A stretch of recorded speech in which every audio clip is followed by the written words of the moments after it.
Bienvenue sur Média TV Afrique dans le cadre de votre émission Génération News, l'émission qui prend à cœur les problématiques liées à la jeunesse.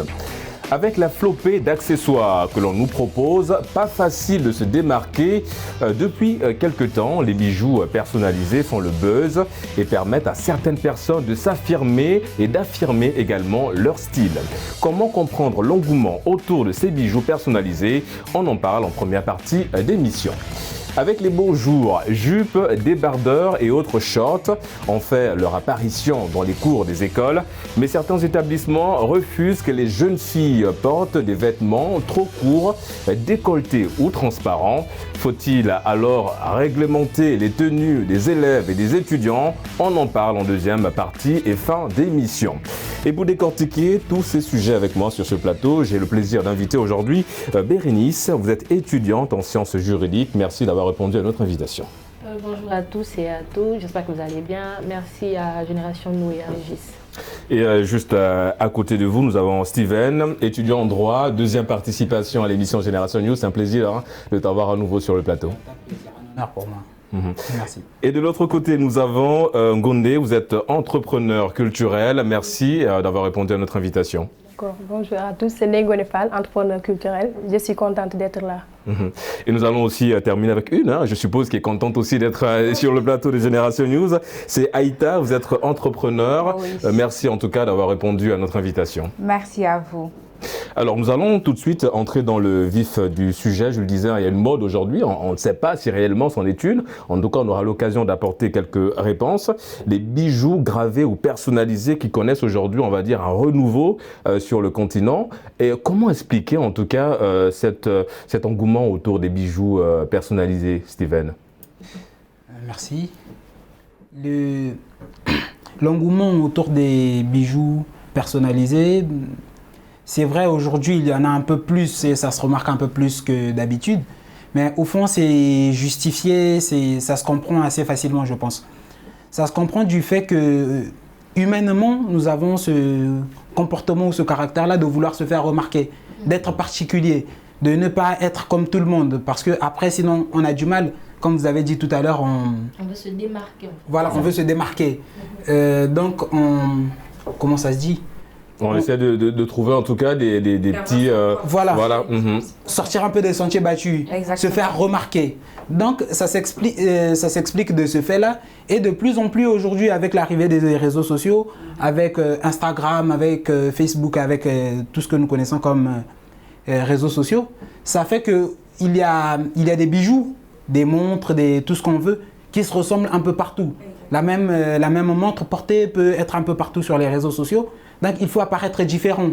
Comment on Et pour se différencier, évidemment, il faut graver son nom ou son prénom sur ce bijou-là. Exactement. Et Aïta, est-ce que aujourd'hui c'est un effet de mode ou tout simplement, on va dire, une forme embryonnaire de narcissisme?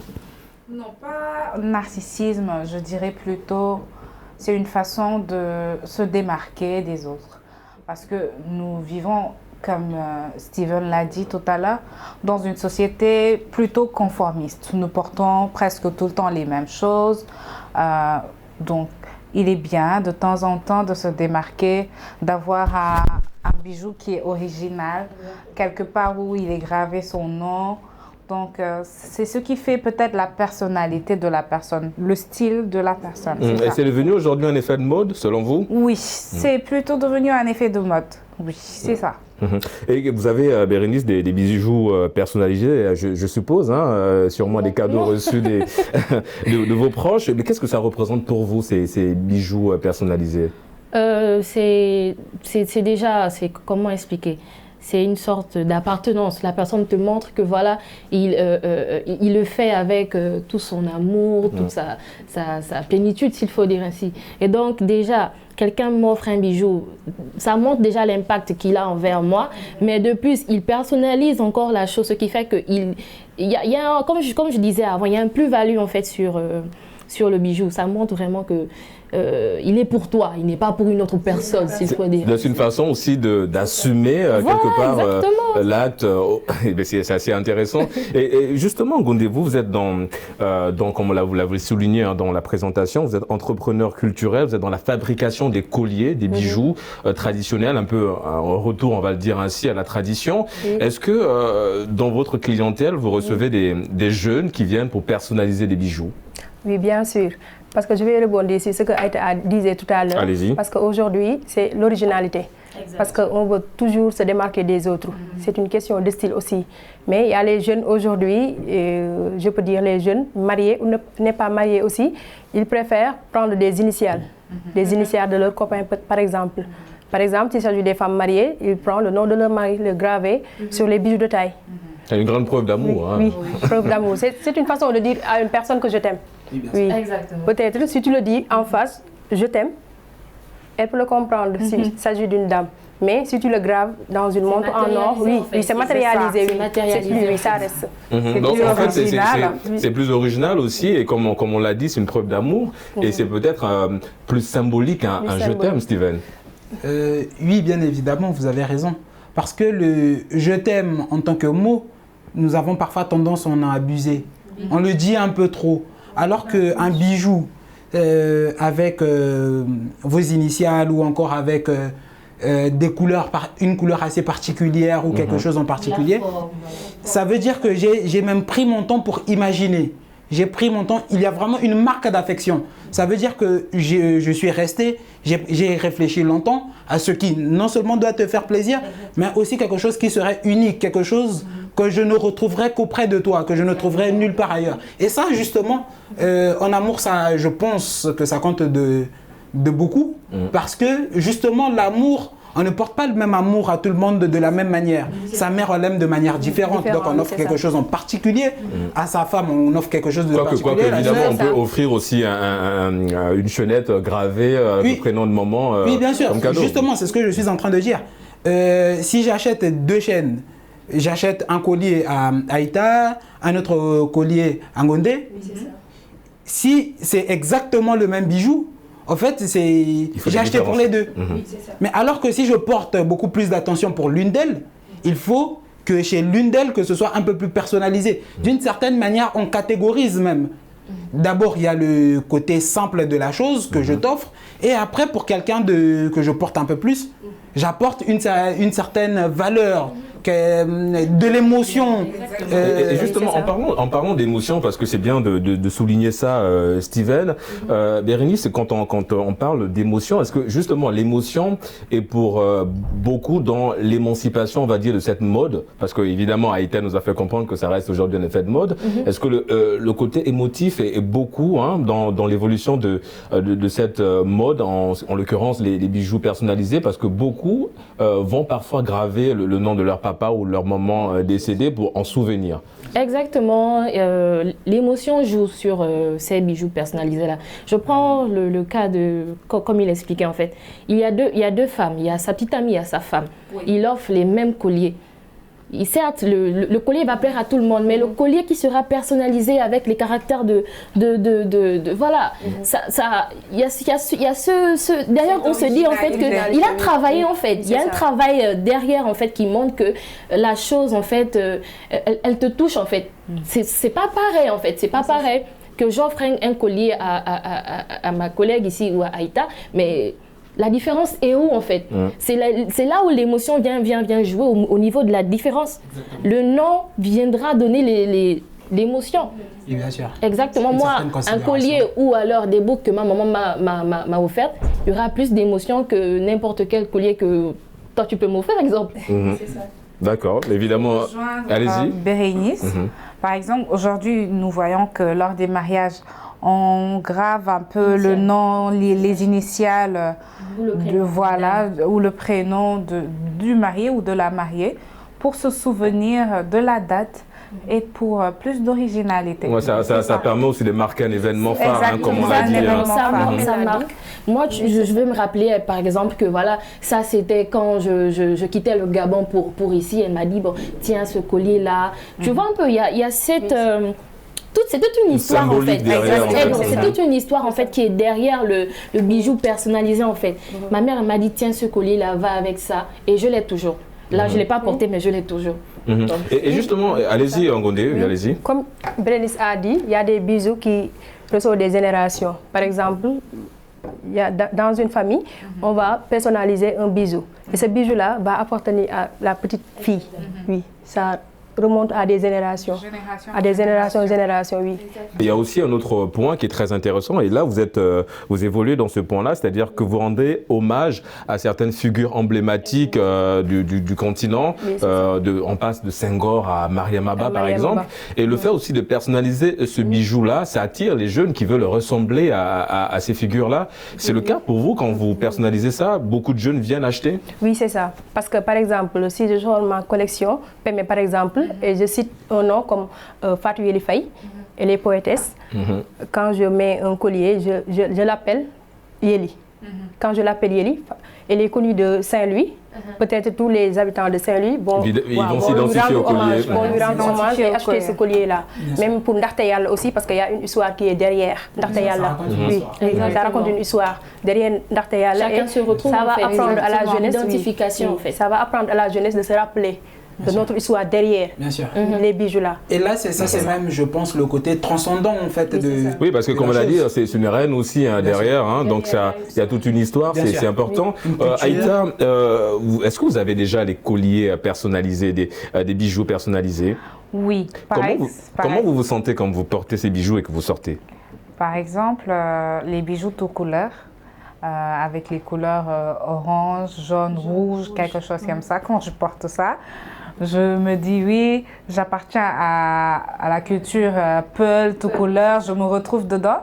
Si je porte aussi les bijoux qui nous viennent du Kenya ou bien qui nous viennent de l'Afrique du Sud, je me retrouve aussi dans cette culture-là. Mais est-ce que pour se retrouver dans cette culture, vous avez forcément besoin de personnaliser ces bijoux-là, de mettre vos noms, vos prénoms sur ce bijou? Pas besoin de personnaliser parce que les bijoux en tant que tels, ils sont personnalisés. Avec, voilà. Déjà, en Afrique du Sud, on a les perles bien faites et tout. Ici au Sénégal, on a le dibé là, comme ça, que l'on porte chez les tout couleurs. Donc, c'est bien personnalisé. Dès qu'on le porte, on sait que ça appartient à cette culture-là et ça appartient à l'autre culture. Et Steven, mis à part les noms et les prénoms qu'on grave souvent sur les bijoux, comment rendre encore plus unique ce bijou personnalisé? Je pense, après je ne m'y connais pas beaucoup en comment personnaliser les bijoux, mais il y a plein de moyens. Il y a par exemple, je vais vous prendre l'exemple des montres. Il y a des marques de montres avec des bracelets en particulier. Il y a une grande marque de montres portée par des présidents américains. Beaucoup de présidents américains où on a gardé un bracelet. Et ce bracelet-là, c'est un peu comme une option. Vous achetez la montre, ce bracelet-là qu'on appelle le bracelet président. Quand vous voulez l'avoir, vous payez un peu plus cher. Bon, nous, on n'a pas les moyens, évidemment, de se doter de ce bracelet président. En fait, ce que je veux dire, c'est qu'on peut apporter des détails, non seulement le nom ou quoi que ce soit. Ça peut être la couleur, ça peut être la forme, ça peut être... c'est structuré, comment c'est fait. Voilà. La qualité aussi. Voilà, moi, je pense même que des bijoux, les bijoux faits à la main, généralement sont déjà personnalisés. Parce que l'être humain n'a pas cette capacité-là qu'à la machine de pouvoir refaire la chose exactement à chaque fois. Donc, à chaque fois où il manque une perle noire alors que le modèle précédent, il y avait une perle bleue, quand on met, c'est déjà personnalisé. Mais sauf que quand on achète, des fois, on ne se rend pas compte. Donc, généralement, l'être humain, je vais revenir un peu sur l'homme, l'être humain aime bien acheter ou avoir un objet qu'il sait qui sera le seul à être détenteur. Oui, c'est ça. Il veut bien être le seul à avoir ça. Il y a un côté prestige, il y a un côté confiance, il y a un côté un peu... Bon, narcissisme un peu. Ah, ouais, donc du coup, vous me rejoignez sur la première question. Mais Steven, on va revenir à vous évidemment sur cette question-là. On n'a pas terminé avec vous, mais vous avez évidemment abordé aussi un point qui est super intéressant quand vous avez parlé des formes, hein, que évidemment Bérénice aussi a renchéri en parlant de couleurs. Est-ce que Ngonde, par exemple, quand vous recevez des clients qui viennent personnaliser vos bijoux, est-ce qu'ils viennent avec tous ces détails-là, c'est-à-dire la forme, la couleur, pour que ce bijou soit unique? Peut-être si la personne, si celui qui vient commander, peut-être s'il a confiance en toi, il te laisse faire, il te laisse créer. Peut-être aussi, il peut dire que je choisis les perles en bois ou bien fais-moi les perles en or, par exemple. S'il a les moyens, il dit fais-moi les perles en or ou bien en bronze. Mais s'il s'agit d'une personne... Oui, parce que évidemment, vous avez parlé de la forme, mais le choix de la matière aussi, ça peut être... c'est important. Oui, c'est important. Parce qu'avec nos générations-là, ils commandent plutôt les chamblas. Par exemple, les chamblas, on grave le nom ici. Par exemple, à l'occasion des anniversaires, par exemple, Bérénice a un anniversaire, il y a Steven qui vient, Ngone, fais-moi un chambla pour Bérénice, oui. Là, je vais graver le nom de Bérénice ici. La chambla, on rappelle, c'est une gourmette, oui, hein, une gourmette, oui, c'est ça. une gourmette avec... Je vais le créer par un chambla et le donner à Bérénice. Justement, en parlant de ça, elle a parlé de cadeaux. En général, Aïta, quand on vient au monde, on a toujours un petit cadeau que nos parents nous offrent. C'est ce bracelet-là avec un bracelet d'ailleurs personnalisé avec nos initiales. Est-ce qu'aujourd'hui, le fait en tant qu'adulte de continuer dans cette tendance-là, est-ce que c'est quelque part synonyme de revenir à son enfance? Oui, c'est de beaux souvenirs. Hein. Comme je le disais tout à l'heure, c'est une originalité parce que quand on a un enfant et que l'on grave ses initiales, quand il grandira, peut-être qu'il pourra remettre ça à son enfant et lui dire « Regarde, quand j'étais petite, moi par exemple, quand j'étais petite, j'avais un petit bracelet où il y avait gravé mes initiales ADD et c'est mon grand-père qui me l'avait offert. Quand j'ai grandi, j'ai montré ça à ma petite sœur. Je lui ai dit, regarde, c'est mon grand-père qui m'avait offert ça et tout. C'est peut-être un amour que l'on porte à la personne, même si elle n'est plus là, à travers, à travers ce bracelet-là. Exactement. Le but final, c'est de lui rendre plaisir. Exactement. Et de se souvenir de la personne positivement. Oui, c'est ça. Parce que j'étais petite. Et maintenant, je ne le vois plus. Donc, quand je regarde le bracelet, je me dis, ça c'est mon grand-père qui me l'avait offert. Évidemment, toute une histoire derrière, hein, comme vous l'avez souligné. Mais Bérénice, pourquoi évidemment, on a parlé de l'importance même de ces cadeaux personnalisés-là, de ces bijoux personnalisés. Est-ce qu'aujourd'hui, ça reste un cadeau facile à offrir ? Facile, bon, ça dépend. Ça peut être facile lors quand ce sont des cérémonies ou encore je sais pas. Mais ça peut être difficile quand tu veux l'offrir pour un moment assez bien déterminé. Je prends exemple pour le mariage. Tu vas pas prendre juste comme ça.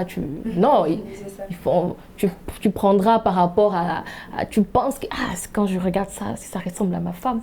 C'est ça en fait. Je sais pas si vous me comprenez. Je sais pas si tu as des couleurs. Voilà. Et tout ça, oui, est-ce que ça voilà. Et ensuite tu prends, tu dis ça fera le truc en fait. Voilà. Ça va changer la donne et tu personnalises le nom, tu mets un petit cœur et tout. Et le tour est joué, je pense. Vous partagez l'avis, Steven? Je vous ai senti un peu partagé, mais vous nous dites si vous êtes en accord avec Bérénice. Oui, d'une part, Bérénice, excusez-moi, a raison. Il y a le côté où le cadeau, pour certains événements, on reste longtemps à réfléchir parce qu'on veut vraiment faire plaisir.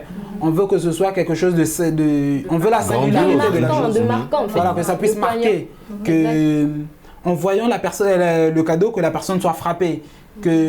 En fait, on veut même, si on veut aller plus loin, on veut prendre ce jour-là, ce moment-là, cet événement-là, mettre ça dans une boule d'immortalité, intemporelle même, de telle sorte que quand la personne verra le bijou, la personne reviendra toujours sur ce jour-là qu'on lui a offert. Exactement. Mais en même temps, moi je pense que il doit avoir de la spontanéité dans le cadeau. Ça doit pas être quelque chose de trop préparé. Il doit surtout avoir de l'amour et de la considération envers cette personne-là. Je dois rester, m'asseoir et me dire, Bérénice, qu'est-ce qu'elle voudrait bien avoir? Et c'est tout, en fait. Et après, je laisse mon imagination s'exprimer. Ça doit être la seule limite de l'imagination. Et c'est comme Gondé l'a souligné, c'est en général, on fait confiance à notre imagination parce que parfois, ça apporte des fruits plutôt assez magnifiques. On a parlé évidemment de ces cadeaux-là, des bijoux personnalisés. Aïta, évidemment, je vais revenir sur vous, Gondé, parce que vous êtes évidemment dans ce processus-là. Mais Aïta, est-ce que déjà vous avez eu à offrir un cadeau personnalisé à un proche et est-ce que ça coûte cher?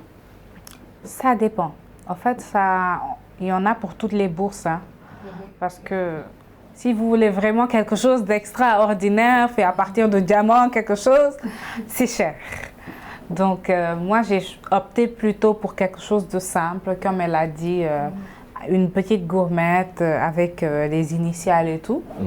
C'est pas du tout cher et c'est représentatif. Donc ça reste, comme vous l'avez dit, accessible évidemment à toutes les couches. À toutes les couches et à toutes les bourses. Et Gondé, comme je disais, je viens à vous à présent, vous êtes dans le domaine, vous fabriquez ces bijoux-là, ces colliers-là personnalisés.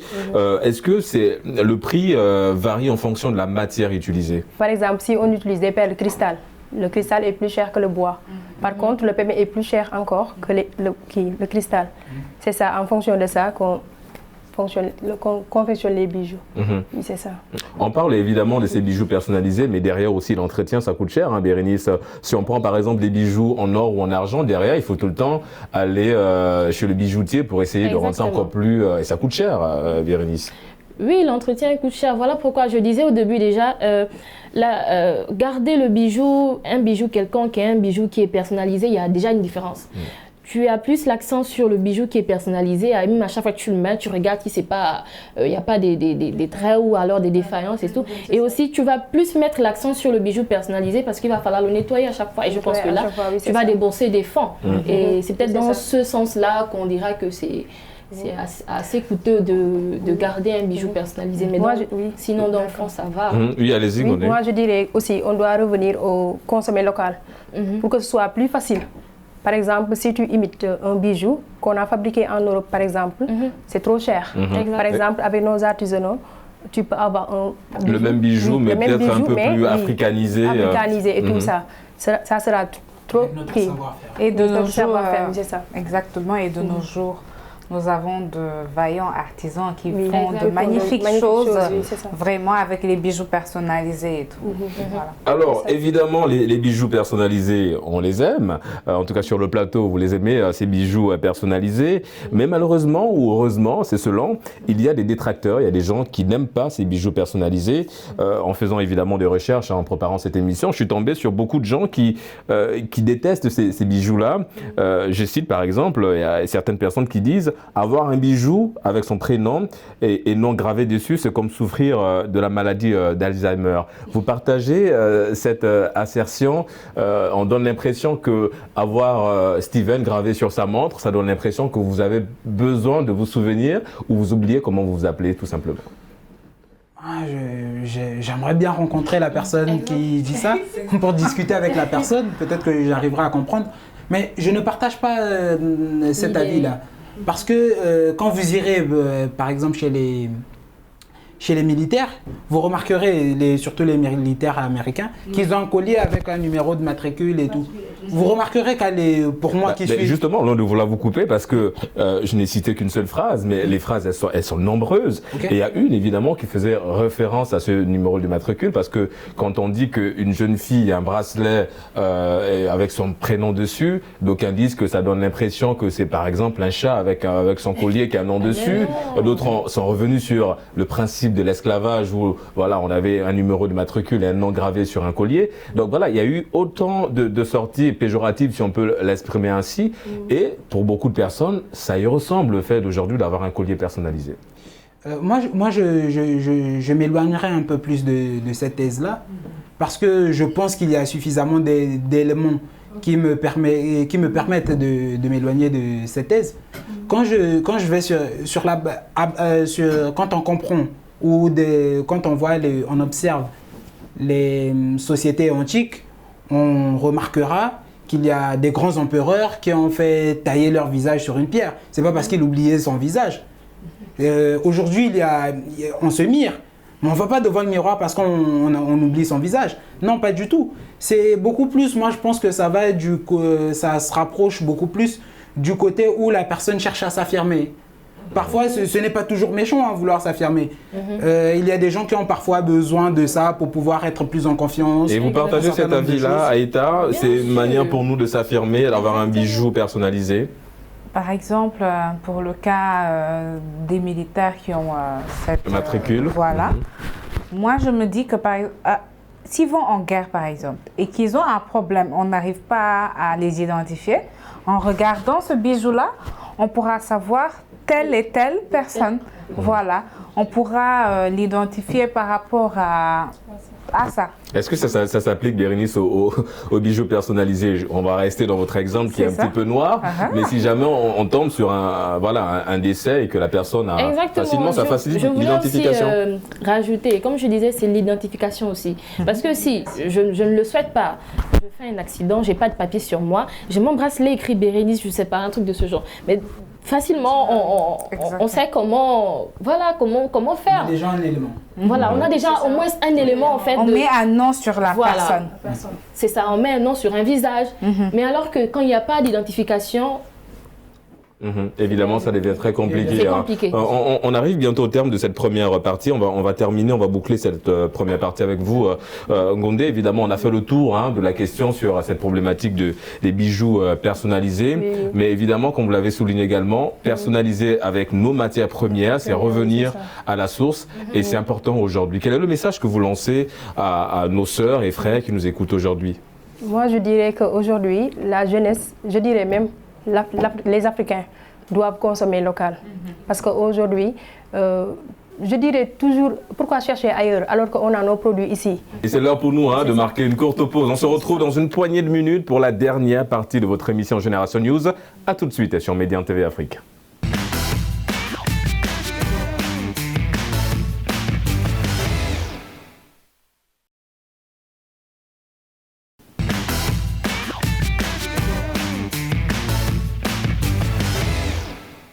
De retour sur le plateau de Génération News pour la deuxième et dernière partie d'émission. Nous allons à présent plancher sur la problématique liée à la tenue scolaire. Bérénice, aujourd'hui, on voit un petit peu ce qui se passe dans les établissements. Et la question qu'on a en droit de se poser aujourd'hui et que je vous pose, c'est est-ce qu'il faut aujourd'hui réformer la tenue scolaire? Merci pour la question. Je dirais oui. Oui, pourquoi? Parce que quand on est tous habillés pareillement, il n'y a pas de distinction, donc pour moi, merci, sociale en fait. On sait qu'on appartient tous à un même lycée, on est sur la même longueur d'onde, s'il faut dire ainsi. Il n'y a pas de différence entre tel il est riche, lui il est pauvre, lui il est de la bas classe en fait. Donc, c'est ça que l'on cherche, en fait, s'il faut dire. Et en parlant justement de réformer cette tenue scolaire, parce qu'on s'est rendu compte, c'est un autre phénomène qui prend de l'ampleur aujourd'hui, malheureusement, c'est qu'en fait, on a des jeunes filles, parce que quand on parle de tenue scolaire, on pointe en général du doigt la jeune fille Aïta, qui va repartir chez le couturier pour réduire la taille de sa jupe. Est-ce que par rapport à ce phénomène-là, justement, on est en droit, pour rejoindre Bérénice, de vraiment réformer la tenue scolaire et d'apporter évidemment des sanctions? Merci. Déjà, c'est primordial parce que c'est inconcevable qu'une jeune fille porte une courte jupe pour aller à l'école. Vraiment, elle est courte, c'est pas bon. Parce qu'on va à l'école, donc je comprends pas pourquoi on devrait porter quelque chose de court pour se montrer ou bien pour se vanter. Je comprends pas, en fait, c'est quoi le but? Donc, il devrait y avoir peut-être une uniformisation de la tenue, c'est-à-dire tout le monde porte la même chose, à la même longueur, et que ce soit décent. Et vous partagez cet avis-là, Steven, c'est vraiment permettre à tout le monde d'avoir une tenue qui cache en tout cas toutes les parties du corps. Tenue qui pour cache... la jeune fille, en l'occurrence. Ok. Tenue qui cache toutes les parties du corps, ça dépend. Ça dépend, et encore pour aller plus loin, une tenue unique, la même tenue pour tout le monde, là je suis vraiment pas d'accord parce que ça casse un peu ça casse un peu aussi la personnalité de la personne. Mais justement, la personnalité de la personne cause aussi parfois un petit peu des problèmes parce qu'il y a certains responsables d'établissements qui sont allés jusqu'à qualifier ça de attentat à la pudeur parce qu'il y a cette forme de tenue parfois qui peuvent choquer certaines personnes.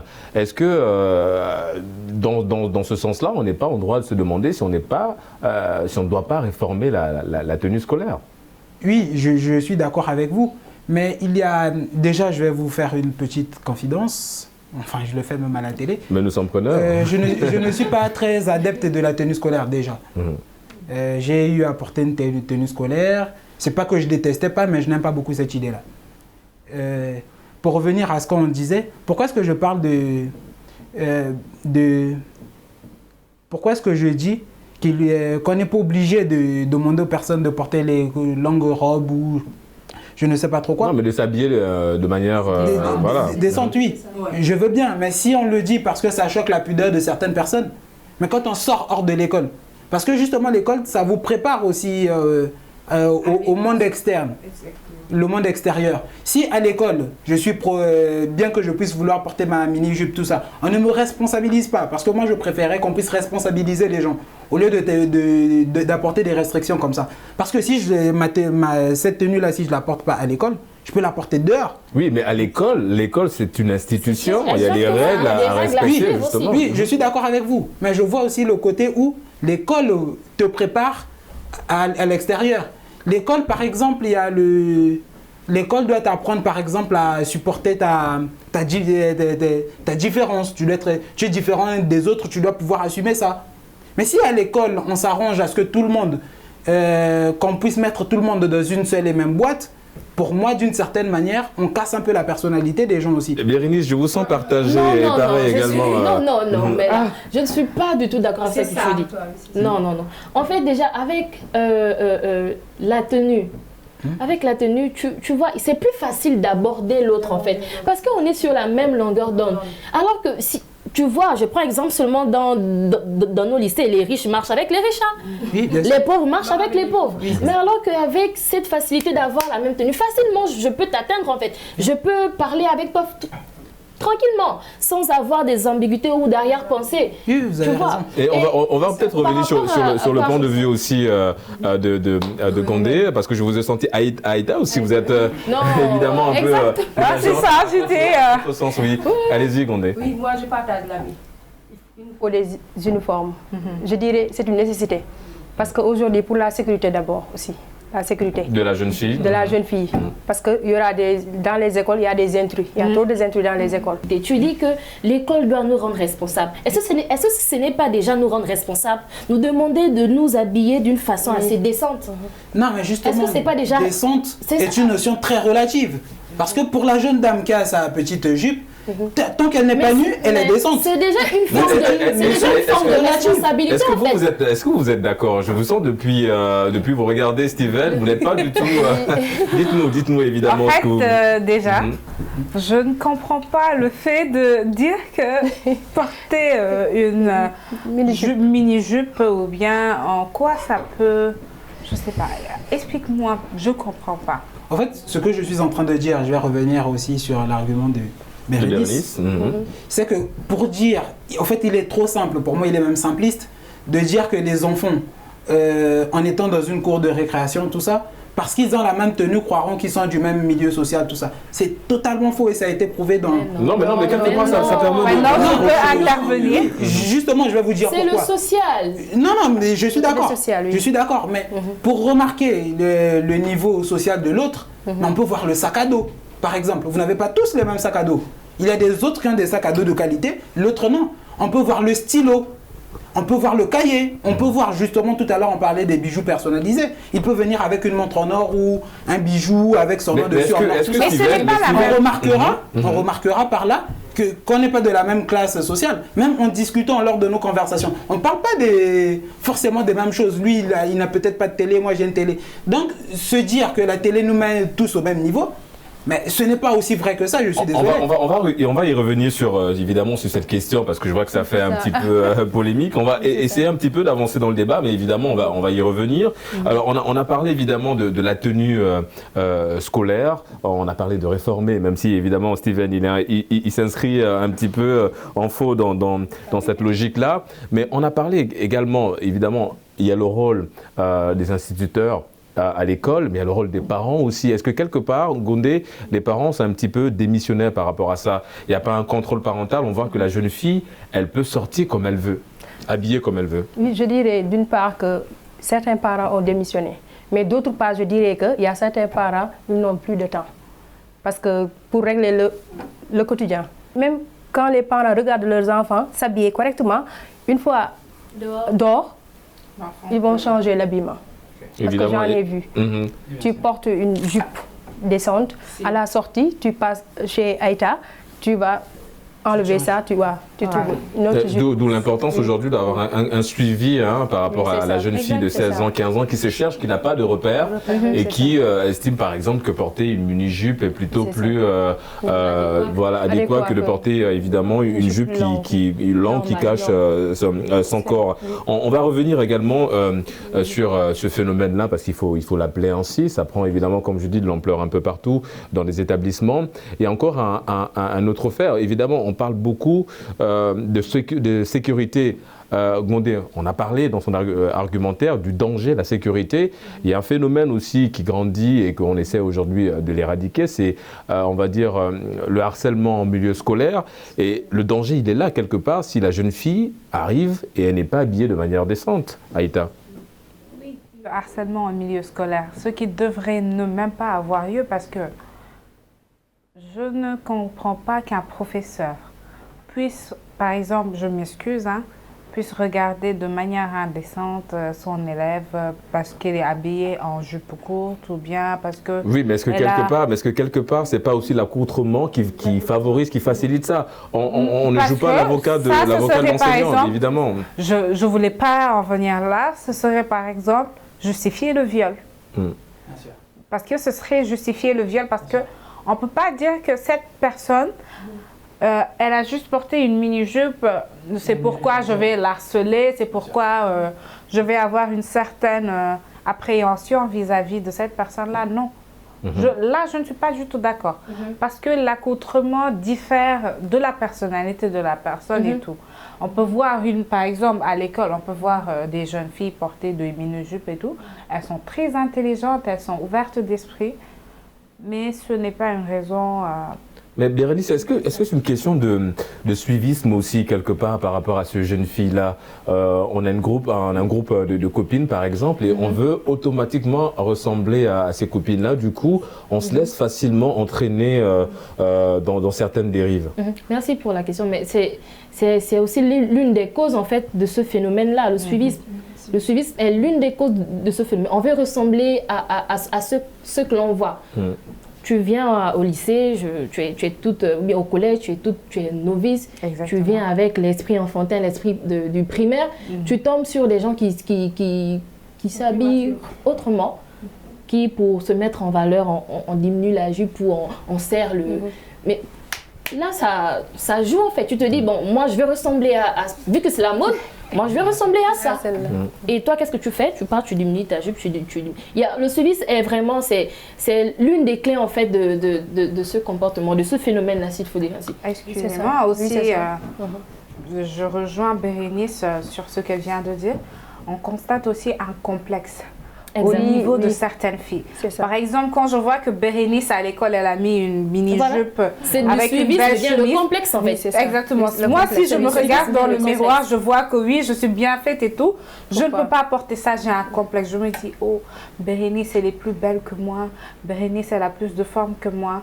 Donc, il y a un doute qui s'installe, il y a un complexe qui s'installe. Aujourd'hui, la sensibilisation, elle est là. Il faut évidemment y aller, sensibiliser ces jeunes filles-là par rapport à la tenue. Évidemment, il y a des mesures qui ont été prises, mais il faut accentuer encore la sensibilisation.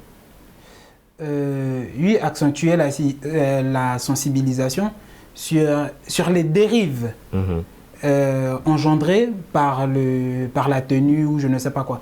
Comme je rejoins Aïta qui disait tout à l'heure, qu'on ne peut pas essayer de faire comprendre que quelqu'un est passé à l'acte ou a commis quelque chose d'aussi tordu que le viol ou harceler une jeune demoiselle parce qu'elle était habillée je ne sais pas comment.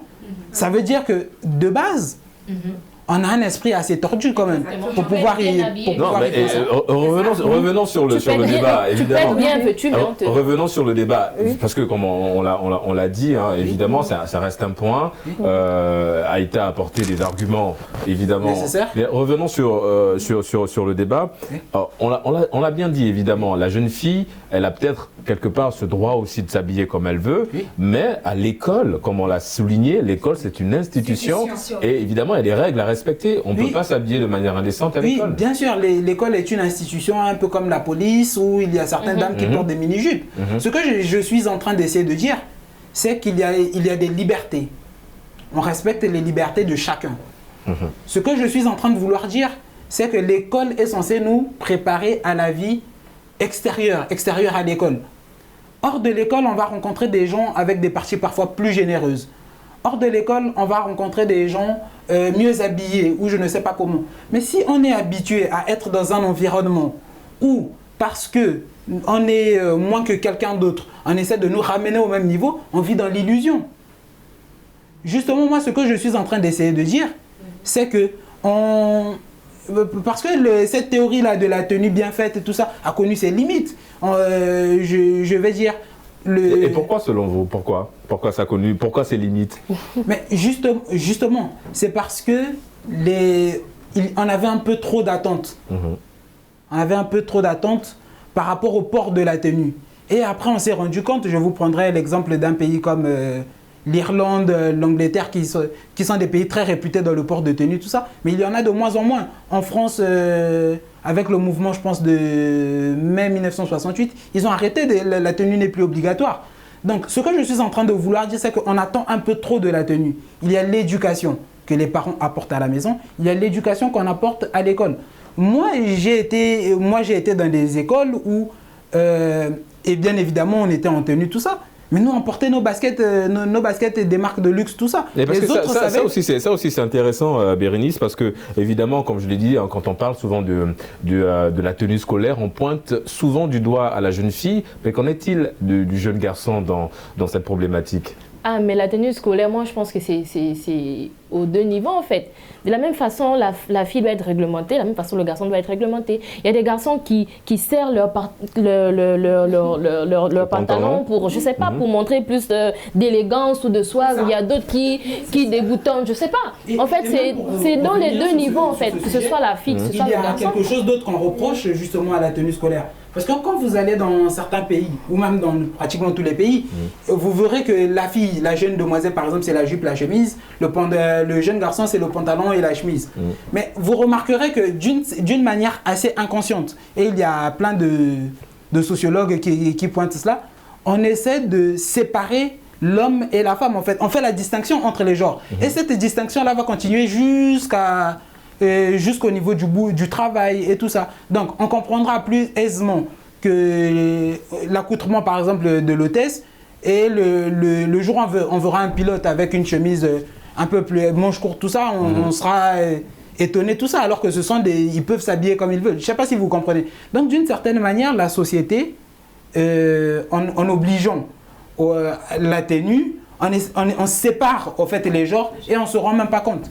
Mais si on laisse plus de liberté, c'est pas aussi bon. C'est ça. Si on laisse le libre arbitre à tout le monde de pouvoir s'habiller comme il veut à l'école. Moi, je suis beaucoup plus. Si on veut protéger, si on se dit que les gens ne s'habillent pas suffisamment, il peut y avoir un code vestimentaire. Mais c'est justement... Mais c'est ce code-là Aïta, par exemple, je peux tolérer...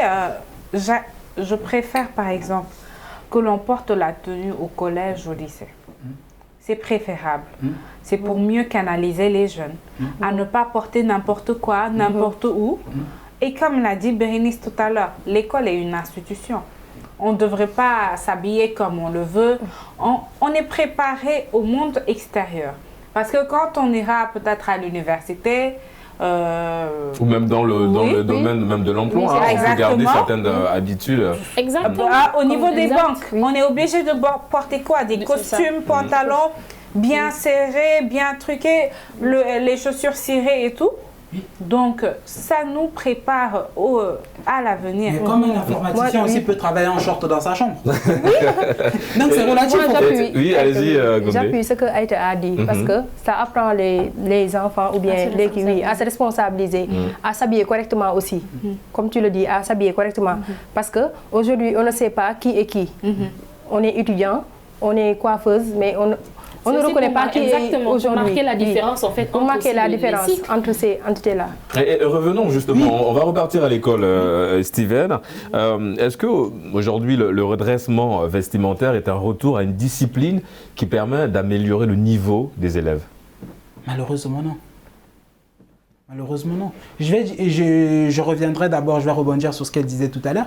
Quand on parle de hiérarchiser par exemple, c'est là où vous remarquerez que celui qui est en troisième se croirait supérieur, forcément supérieur à celui qui est en cinquième. Parce que lui, il n'a pas la même tenue. Je ne sais pas si vous voyez le concept. Nous sommes dans un concept et même...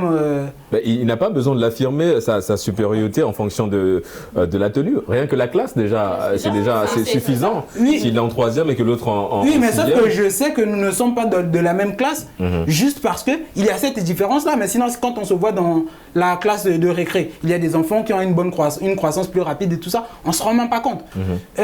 Même en Allemagne, à un moment donné, on reprochait le côté militaire. Ça ressemblait beaucoup à l'armée. Le fait de porter la tenue, tout ça, on rappelait même la jeunesse hitlérienne.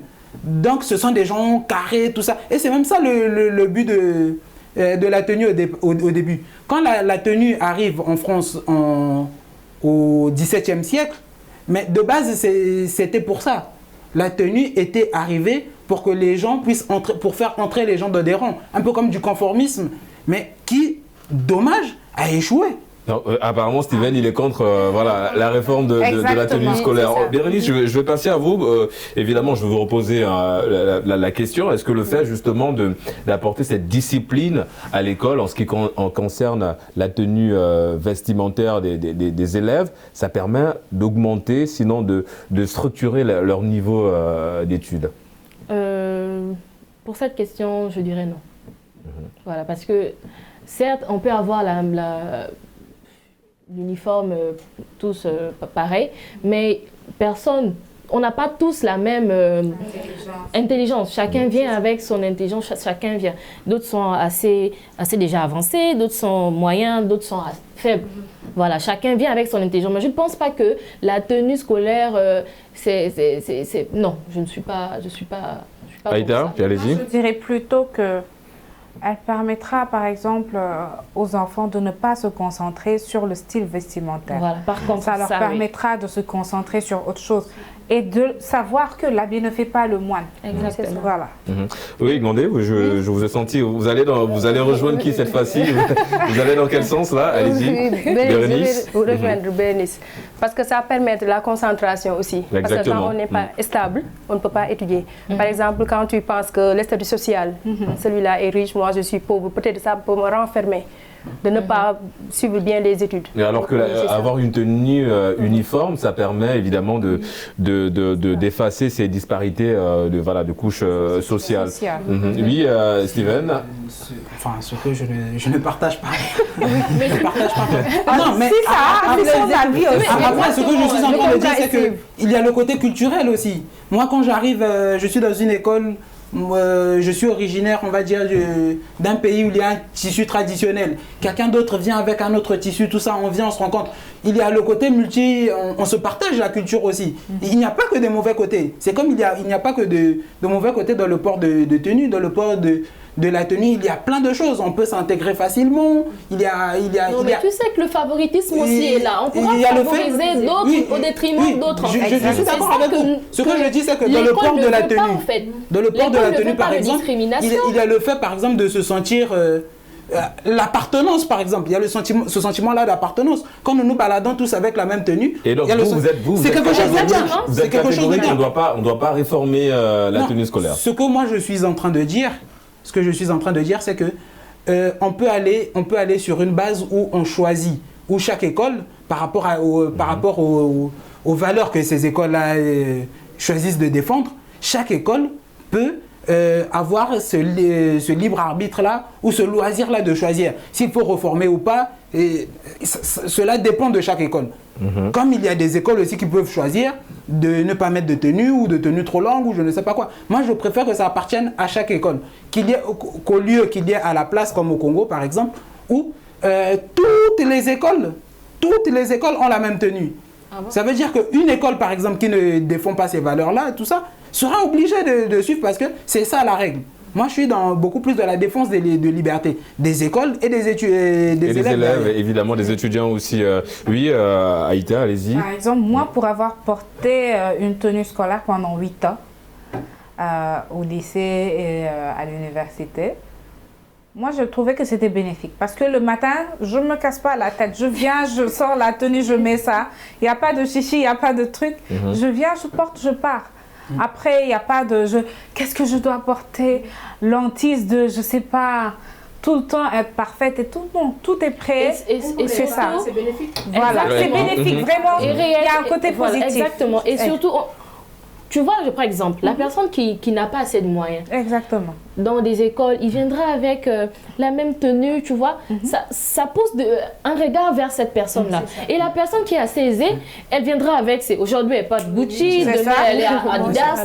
Tu vois, et moi, justement, moi, c'est ce qui me dérange. Exactement. Parce que tu seras confronté aux mêmes réalités dans le monde professionnel, par exemple. Comment tu feras? Pas parce que là, mais pas forcément. Parce que même dans le milieu professionnel, il y a des gens qui ont et des gens qui ont moins. On va s'écouter, on va laisser Bérénice terminer. Je disais, merci, Réa. Je disais que, voilà, tu vois, si cette personne qui porte la même tenue tout le temps là, il va voir la personne qui est assez correcte tous les jours venir comme ça. Mais est-ce que tu vois l'impact que ça a vers... Tu vois, ça, c'est un travail d'éducation des parents. C'est ça aussi. On a parlé justement d'éducation des parents. C'est dans ce sens que l'école aussi nous éduque aussi. Alors qu'en mettant une tenue assez réglementaire, je ne vois pas pourquoi je vais envier l'autre. Mais il y a des pays où on réussit très bien avec ce système-là. On va prendre votre avis, on va prendre l'avis de Gondé, allez-y. Je dirais, par exemple, si Steve porte une chemise et que Bérénice aussi porte une chemise aussi, on ne peut pas distinguer peut-être les qualités. Les qualités. Mais quand Bérénice est correcte et toi tu es correct, là, ça peut aller. Évidemment, comme on l'a dit, un tenue uniforme qui permet de rassembler tout le monde. Nous sommes malheureusement arrivés au terme de cette émission, ça allait très vite. Merci à Bérénice d'avoir participé. Steven, ça a été un plaisir de te recevoir sur le plateau de Génération News. Aïta, merci également d'avoir répondu à notre invitation. Gondé, merci et nous vous souhaitons évidemment du courage pour la suite. C'est la fin de cette émission Génération News. On se donne évidemment rendez-vous la semaine prochaine pour un autre numéro, des problématiques toujours liées à la jeunesse. D'ici là, bonne suite des programmes sur nos antennes.